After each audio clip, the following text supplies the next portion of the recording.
Bonjour, bienvenue au 5 minutes juridiques avec le cabinet d'avocats Lando associé par VK. Dans quelques minutes, nous parlerons des compétences intercommunales à l'heure de la loi 3DS. Mais tout de suite, les brefs de la semaine. Commençons avec les agents. On a eu cette semaine l'entrée en vigueur de la partie législative du Code général de la fonction publique.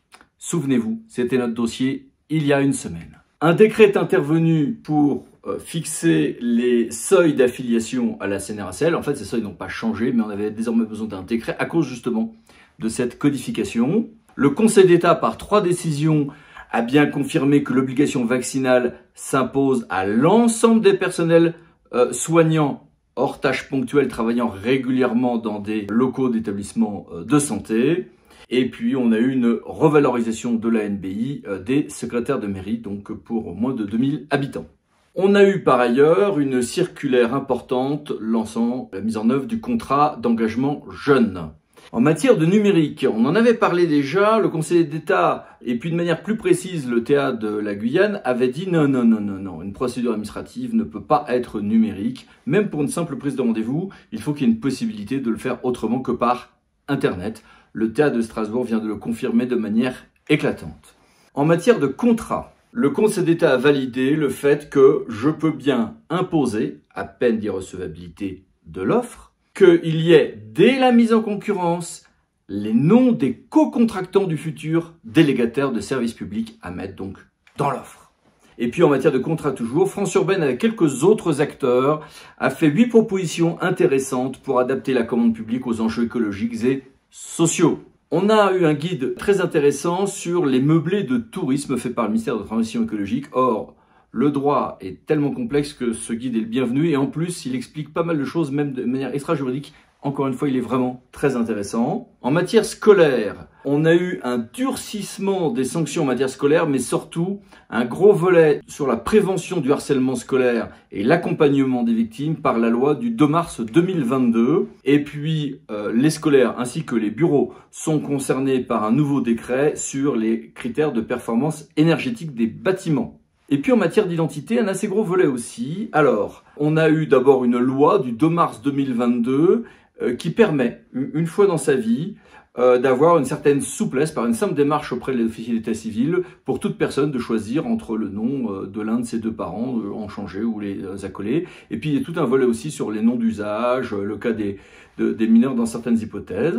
L'identité, c'est aussi la transidentité, avec l'admission par la Cour d'appel de Toulouse d'une demande juridictionnelle d'être désignée comme la mère dans un acte de naissance de sa fille biologique.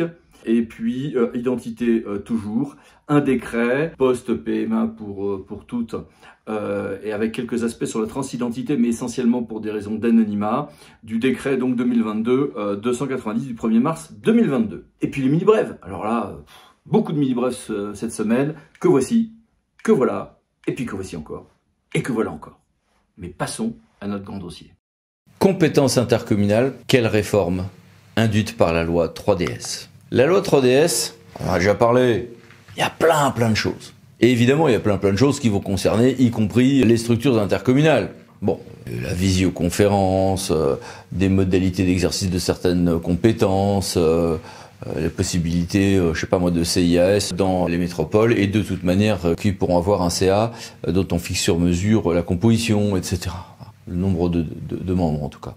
Bon, mais focalisons-nous sur ce qui concerne réellement les compétences. Et là, il y a beaucoup de choses, je vous propose de les passer très vite en revue avant qu'on échange avec des représentants d'Intercommunalité de France, ADCF. 1. Extension des conventions de délégation de compétences, celle de l'article L11-11-8. 1. Aux EPCI à fiscalité propre qui peuvent déléguer aux conseils départementaux régionaux, mais avec une procédure super lourde. Et extension de ce régime, non pas seulement à la gestion de compétences, mais également de gestion de projets structurants pour un territoire ou à la réalisation de ceux-ci. Nouvelles adaptations en matière de tourisme, avec une extension communauté urbaine, communauté d'agglomération et métropole, du régime propre aux comités de communes prévu par loi, engagement de proximité. En très résumé d'ailleurs. Possibilité de compétences en matière d'harmonisation du tissu commercial dans un cadre assez particulier que voici. Et surtout, on va en parler tout à l'heure, le régime de délégation de compétences pour les EPCI à fiscalité propre, en sus des régimes qui existent déjà. Il y a déjà des régimes pour gérer des biens, équipements et services, délégation de compétences Pour l'eau et l'assainissement, il y a plein de choses. Là, on a donc un régime du 52-11-17-2 qui permet de transférer à la communauté certaines compétences, en réalité commune par commune, mais dans des modalités qui sont à fixer avec un régime assez particulier que voici. Arrivée de l'intérêt communautaire pour la voirie en communauté donc urbaine ou métropole, et intérêt communautaire pour les cimetières dans les communautés urbaines. Tout un volet eau et assainissement sur des assouplissements en matière tarifaire de prélèvement M14 et RM49 dans un certain nombre de cas, maintien de la date de 2026 pour les communautés de communes, mais avec l'obligation de faire un débat avant les modalités de ce transfert, la signature d'une convention, donc des assouplissements financiers budgétaires, et le maintien possible dans certains cas des syndicats infracommunautaires, avec des règles assez compliquées, la possibilité d'adhésion sur une fraction du territoire. C'est déjà possible pour plein de compétences, déchets, etc. C'est étendu à la AGPU et à la DECI. Des assouplissements et des changements pour Aix-Marseille France Métropole. Quelques ajustements sur la GEMAPI, notamment sur les contributions fiscalisées. Sur l'éolien, là c'est pas spécifiquement intercommunal, mais ça concernait beaucoup d'intercos. Sur la voirie, un gros volet régionalo-départemental, oui d'accord, mais il y a aussi un volet communal et intercommunal par les conventions de maîtrise d'ouvrage. Un volet sur les radars, sur les pouvoirs de police et d'intercommunalité en matière de circulation. Possibilité de mutualisation intercommunale des objectifs de la loi SRU dans un cadre beaucoup plus large de réforme de la loi SRU de logement, mais aussi des ORT. La notion d'autorité organisatrice de l'habitat pour les EPCI, un certain nombre d'autres réformes, possibilités d'aide des départements ou des EPCI à fiscalité propre pour les comités de communes pour l'élaboration d'un PLH, un volet chemins ruraux qui concernera évidemment tout le bloc local, des récupérations de biens sans maître qui vont surtout concerner les communes, mais qui pourront dans certains cas avoir un impact en fait sur l'intercommunalité, des ajustements sur les contrôles locaux de santé, les recrutements de praticiens de santé, sur les maisons France Service ou maisons de service au public. Et puis, ça ne concerne pas les compétences, mais l'extension d'un nouveau régime enfin souple de visio pour les communautés en même temps que les départements et les régions, l'émission d'évaluation d'informations, des désignations de scrutin secret facilité, etc. Non, je t'ai plus.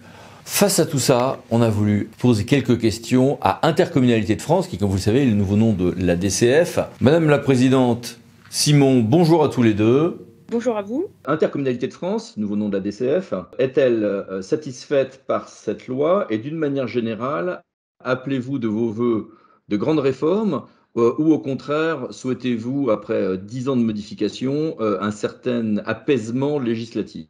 Merci pour cette question.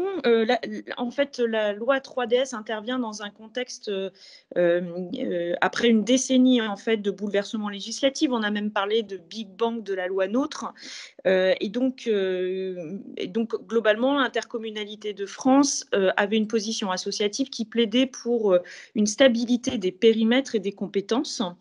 Et ce que l'on peut dire, c'est que à chaque fois qu'on a pris des compétences, et ces 10 dernières années, les intercommunalités de France ont pris de nombreuses compétences, il a fallu des années, et c'est bien naturel, pour redéfinir des projets de territoire, pour intégrer de nouvelles organisations.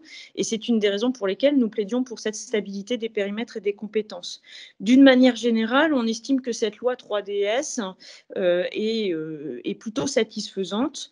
Nous avons beaucoup travaillé, beaucoup été entendus, à la fois par le gouvernement, mais aussi bien sûr par le Parlement.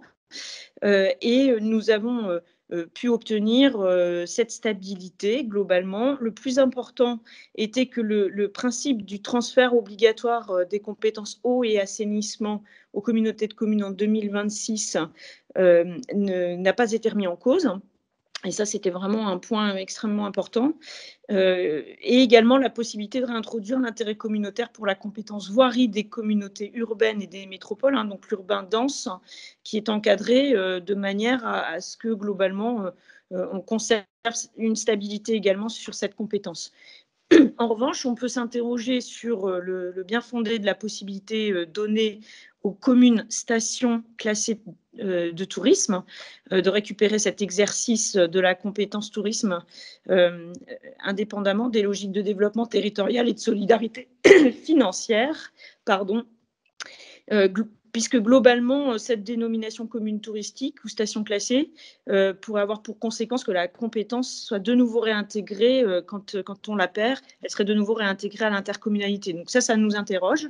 Mais un point très important de la loi est la création du statut pour les intercommunalités d'autorité organisatrice de l'habitat, alors selon des critères bien spécifiques, sur la base du volontariat. Donc, quand une intercommunalité le souhaitera, si elle répond aux critères de la loi, notamment en termes d'urbanisme, donc il faut qu'elle soit dotée d'un plan local d'urbanisme intercommunal, bien sûr, qu'elle soit également plateforme de la rénovation énergétique, qu'elle soit délégataire de type 3 d'aide à la pierre. Dans ces conditions-là, elle pourra solliciter ce statut d'autorité organisatrice de l'habitat comme elle est, par exemple, aussi, par ailleurs, potentiellement organisatrice de la mobilité. Et ça, c'est important puisque les intercommunalités sont d'une manière générale très engagées en faveur de la rénovation énergétique. Elles sont très engagées dans les politiques de l'habitat, que ces politiques de peuplement, de construction du logement social, mais également de la répartition de l'habitat, voilà, se passe par les intercommunalités à l'échelon d'un bassin de vie. Et donc, ça devrait nous permettre d'avoir des moyens supplémentaires pour mieux travailler nos politiques d'habitat sur nos territoires. On a également pu travailler sur les questions et l'évolution de la loi SRU. Globalement, on est encore en train d'analyser les impacts pour nos territoires, mais nous avions plaidé pour une meilleure territorialisation avec une prise en compte des contraintes liées à nos intercommunalités dans des territoires où soit on a une rareté du foncier, soit on a une cherté du foncier, ça va souvent de pair, ou alors des contraintes géographiques importantes, les communes du littoral, les communes de montagne, etc. Donc, on a plaidé pour ça, tout en reconnaissant d'ailleurs que la loi SRU avait quand même permis de grandes avancées. Donc, on pense que les évolutions législatives seront plutôt intéressantes. Voilà globalement ce qu'on peut dire sur cette loi 3DS.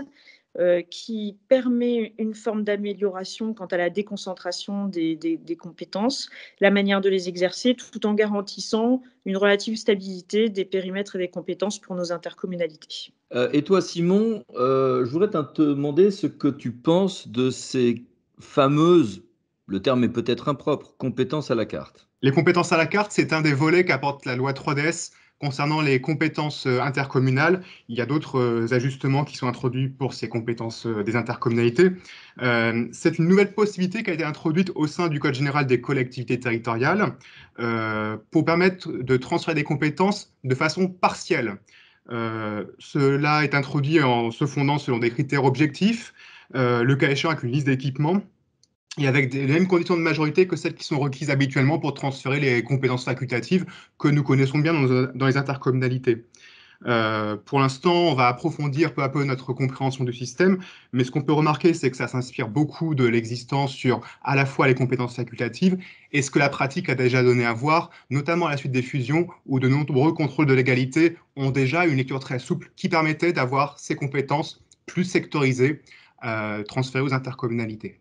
En matière de compétences intercommunales, on constate que plusieurs font l'objet de souplesse dans leur répartition au sein du bloc local. Ça concerne d'abord l'eau et l'assainissement. Le transfert aux communautés de communes à titre obligatoire est maintenu en 2026, mais il est accompagné avec de nouvelles dérogations pour permettre à ce que le budget principal alimente le budget annexe, notamment dans des cas de figure où la hausse des tarifs aurait été excessive. Autre accompagnement dans ce transfert de la compétence eau et assainissement en 2026, c'est le principe de maintenir les syndicats dits infracommunautaires complètement inclus dans une intercommunalité de principe, sauf si la communauté de communes délibère pour que ce syndicat disparaisse. Enfin, il est prévu qu'un débat puisse avoir lieu entre les communes et l'intercommunalité de façon à préparer ce transfert l'année qui le précède et notamment pouvoir donner lieu ensuite à une convention qui permettra de voir l'harmonisation des tarifs ou d'éventuelles délégations aux communes.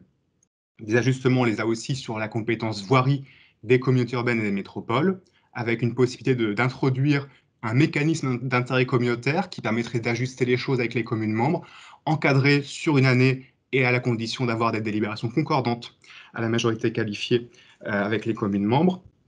Également, il a été écrit plus spécifiquement dans la loi qu'il est possible de déléguer l'exercice de la compétence voirie à gestion aux communes. Enfin, sur les ajustements, les pôles métropolitains pourront être également autorités organisatrices de la mobilité, ce qui était un oubli de la loi d'orientation des mobilités. Bien, merci beaucoup à tous les deux. Au revoir. Au revoir. Merci à vous. À bientôt pour une nouvelle édition des 5 minutes juridiques. Parlons d'associés pour VK. Pensez vous abonner. Merci. Au revoir.